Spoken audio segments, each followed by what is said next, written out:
All right, welcome back. This is part 2 of Supreme Docket Search Warrants. I believe we left off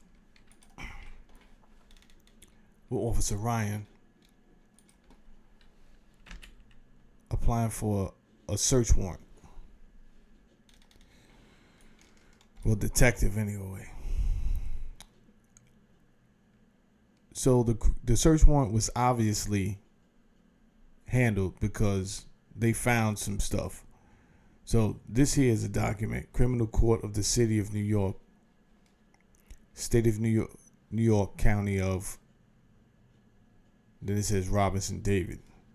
So we have an inventory sheet. Inventory made publicly of property taken by the undersigned under and pursuant to the annex warrant.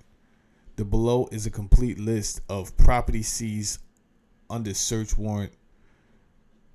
What does that say? Yeah, number 170 issued on July 9th, 1990 in QCC and signed by Judge Donahue. The warrant was executed on July 12, 1990 by Detective Lentini of Queens Narcotics Major Case. The following is a complete list of property seized. So it looks like they found on David Robinson $10 bill, U.S. currency. It says Kant, alleged cocaine, $1 bill, U.S. currency. Kant, alleged cocaine. Plastic veil, Kant, alleged cocaine.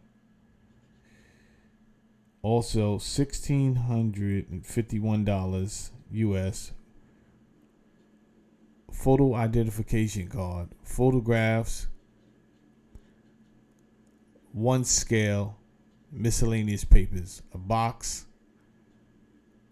46 empty plastic vials, point blank armor vest,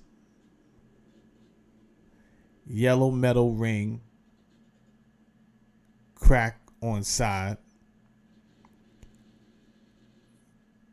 yellow metal chain, yellow metal bracelet with white stones. I wonder why they didn't name it gold. I'm just curious of that. Why you just didn't say gold chain? Anyway, it says down here, I, Detective Joseph Lentini, the officer by whom this warrant was executed, of where the above inventory contains a true and detailed account of all property taken by me on the warrant.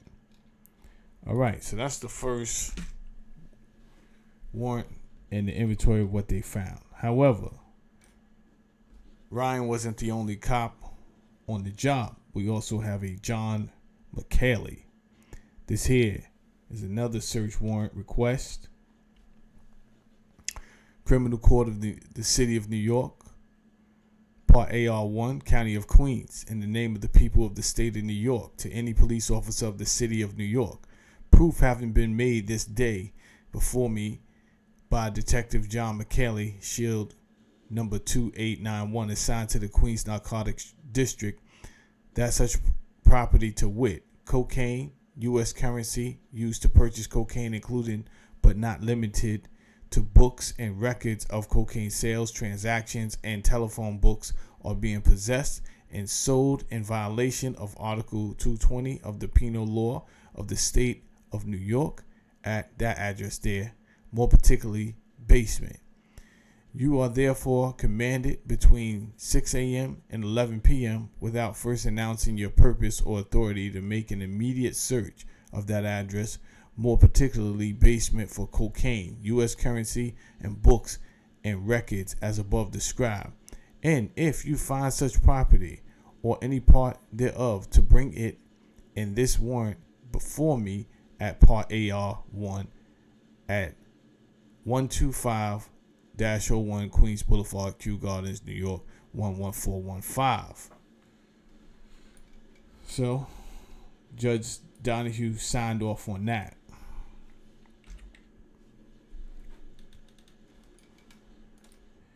Then we get the affidavit for search warrant, criminal court, the city of New York, county of Queens, state of New York, county of Queens.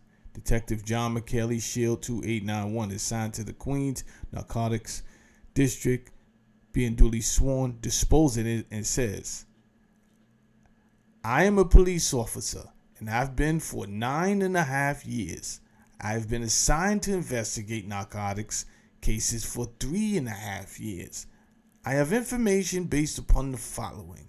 I am currently assigned to an investigation of alleged cocaine traffic at that address there, more particularly the basement of this 2-story house.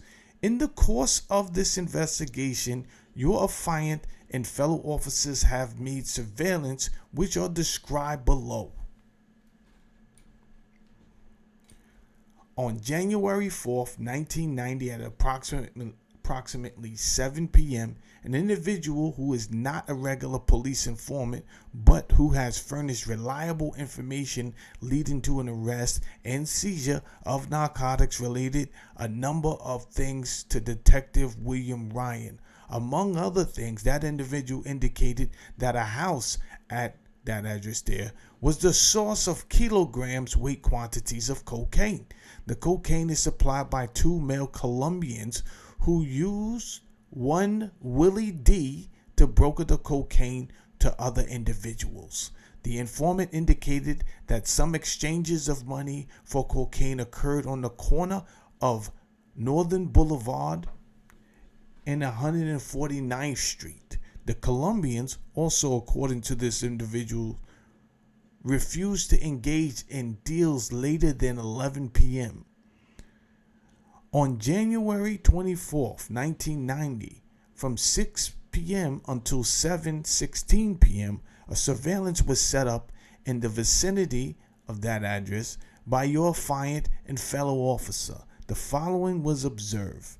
6:36 p.m., a black male has a conversation with a female black at the door of his house. The female, it says but I'm pretty sure it says it meant then. The female then goes to the basement door, leaving the male outside. She emerged a few minutes later, spoke to the male, and entered the main part of the house. The male then left the location. 6:56 p.m. A black male entered the basement door of the location and was not seen to emerge during the period of the surveillance.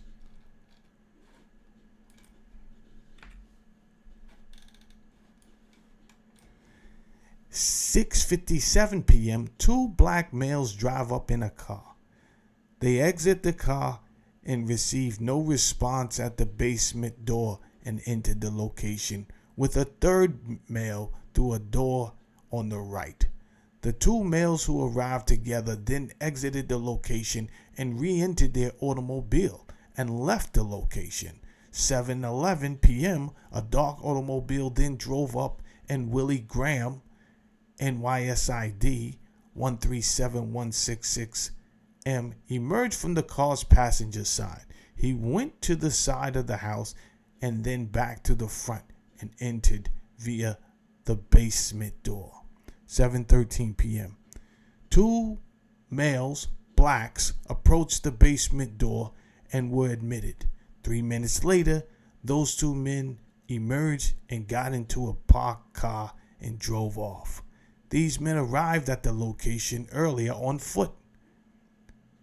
On January 27th, 1990, at approximately 8:30 p.m., Detective William Ryan set up a surveillance in the vicinity of that address there, and he informs me that approximately 100 feet from the front of the house was parked a blue Lincoln Continental, license plate QHY . This was recognized to be the car used by the A&B car service regularly hired by Gerald Prince Miller.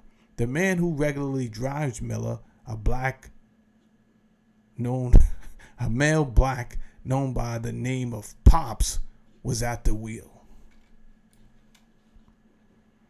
At 8:40 p.m., while watching that address there, a male, black, exited the basement and entered a car parked in front and drove away. At 8:55 p.m., the car which had departed the location at 8:40 returned. The same male driving earlier exited the car and sprinted to the basement door carrying a gym bag which had something heavy in it. He then entered the basement. At 10:25 p.m., Gerald Miller emerged from the basement wearing a 3/4 length parka with fur hood. He walked to the blue Lincoln noted above. The Lincoln was tailed to that address there, where the Lincoln parked with the motor running. At 10:41 p.m., Miller disembarked from the Lincoln wearing the parka and seemingly holding something under the parka with both hands. He entered that address there and emerged shortly afterwards without the parka and spoke to Pops for a moment. Miller then re-entered the house and quickly emerged wearing the parka again. He got back into the Lincoln which drove to that address there. There, Miller exited the vehicle and entered Building 3. These observations are significant because it appears, based upon other sources, the Miller took majority of the cocaine that he purchased that night and warehoused it inside that address there.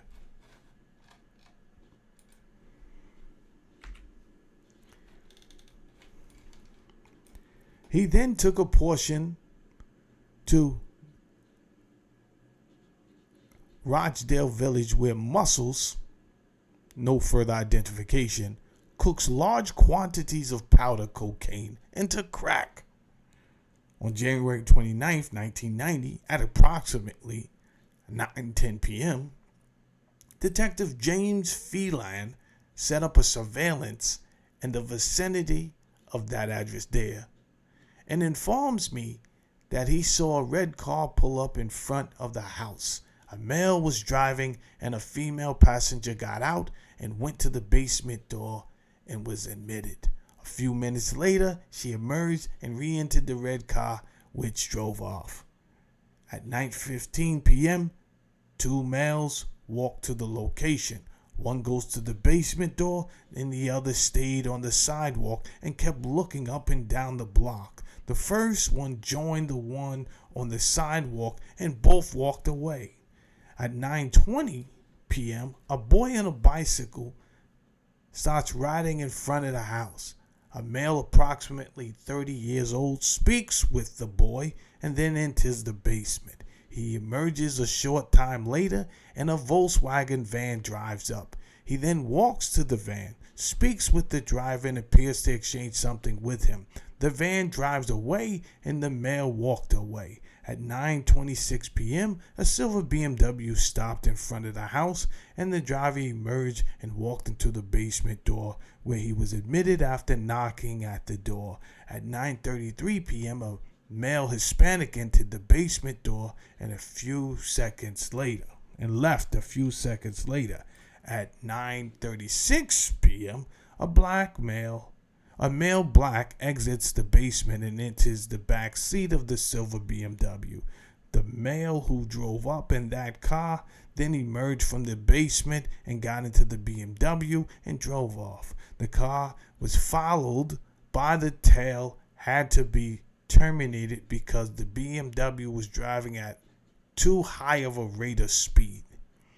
Based upon my background, training, and experience, I can say that the observations set forth above are consistent with drug trafficking. My experience also leads me to believe that cocaine sellers often have books and records of past transactions as well as names and telephone numbers of customers and suppliers of cocaine. Such data can be stored either manually or electronically in pages and sophisticated telephones and computers. I respectfully request the court's permission to execute this warrant without first announcing our purpose or authority, because in my experience as a narcotics investigator, I have observed observed that the substance sought to be seized, namely cocaine, may be easily be destroyed by fire, ingestion, or by flushing down the toilet. And that is the end of the search warrant. There's a lot going on there, man. A lot going on there. It's heating up. You know, this is definitely leading up to why they got the indictment. Some more stuff is going to come out, right? Some more stuff. I'm going to see if there was anything that I wanted to comment on here. I didn't want to break and start doing improvisation while I was doing it. So we have the introduction to Willie Graham here. I read some of the paperwork. Willie Graham actually seems to be, I don't want to say too much. I don't want to say the wrong thing. You understand? I just want to go off of the paperwork there. Leave it like that. So that being the case, let's just keep cooking. I'll keep on cranking these out as much as I got. You understand? Hit the like button. Do subscribe. Do share. Tell your friends, it's interesting. Your boy got the paperwork over there. This stuff this is nothing. Trust me. I'm just heating up. Just giving a little test run. These boys, Jesus. All right? I'll see you on the next one. Peace out.